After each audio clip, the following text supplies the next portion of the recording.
Please welcome Sarah Snook.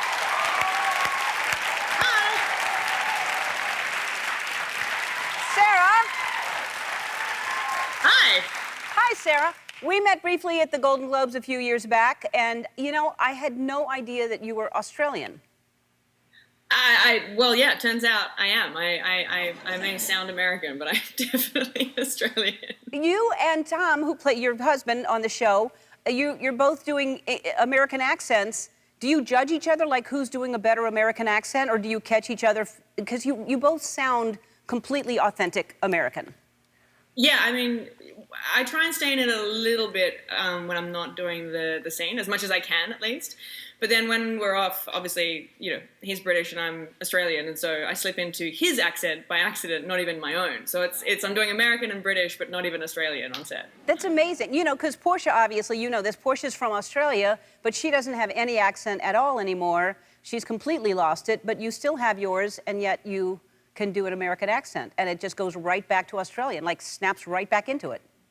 Yeah, I mean, there are some words that I wonder whether I slip. There's a few of them, but I try and stay as much Australian as I can, because I want to still be able to walk down the street in Australia. Yeah. Oh, I guess we can't come back home then. All right. Well, No. No. So you are on not one, but 3 magazine covers right now. You're on Vogue and Town and Country, right? And Bazaar. Yeah, Harper's Bazaar, UK. Yeah. And you're being named Woman of the Year in Television. Congratulations. That's a big... Hey. There it is. Yeah, it's pretty wild. It's a bit of a shock for me. I mean, I was quite happy that the in Australia the Vogue cover had a Tiffany's ad over the cover of my face, yeah.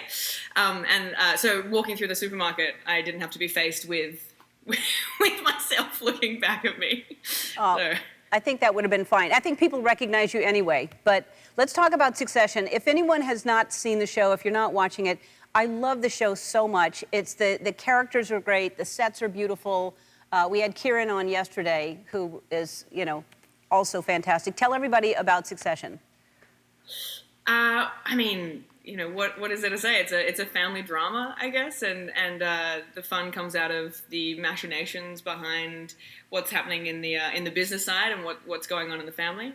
There's a lot of sibling rivalry between, you know, Kendall and Roman and Connor and Shiv, and then there's a lot of sibling love as well, I think, you know, between us as a cast off screen. There's a rumor it's about a certain family. We're not going to say what who the family is, but there's a rumor it's about a certain family, correct? There is. I would say it's not about them, but obviously, you know, I would. But also, what is really strange, I find, is that like most families, and oftentimes, you know, it doesn't matter, you know, economically where they sit in the great spectrum, but a lot of families do come up to me and say, "That's me. I'm definitely the daughter. My family owns X, and I'm definitely the daughter. Just nice to meet you. Thank you for being me." It's like, wow, I have no idea who you are, other you know, before now. Yeah. Are you surprised about how much people like the show? Because really all the characters are pretty much despicable.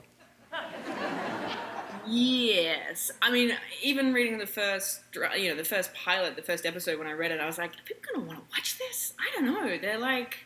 They're not nice. They're certainly not nice to each other, but there's something fun in that, especially when they're really wealthy, you know? I think people have this sort of hate watch sort of element to it. But then eventually they fall in love with the characters because there's something redeemable. Yeah. Yeah. No, I think it's great. We say funny things. It is. You say funny things. The writing is very clever, and it's beautiful sets because the family is very wealthy, so the setting is nice. Before we go to break, you bought a new house with lots of land in Australia, so I assume, because I saw B-roll today of a kangaroo. Was this outside of your house, this kangaroo? Yeah, she was so sweet. I was walking, in sort of my backyard, I guess, and then came across this kangaroo, and I don't know if you can see, but there's a little baby Joey in her pouch. But she's like, I would have been 15 feet from her, so close. And she's, obviously you can see, she's like looking at me going, I can't, can I be bothered? I don't know, I've got a baby to carry. And then at last she like, you know, hops off. But that you find that with the kangaroos, that the ones that are carrying the Joeys are like, seems like a lot of effort when I'm carrying this baby to jump away from you. Are you really going to be a danger? Yeah, but they're fast. I was surprised how fast they are. And they're around like we have squirrels here, y'all have kangaroos. They're just hanging out. Yes, but also, I don't know, I mean, I still get excited when I see a squirrel, and I don't know whether you do still, but I do.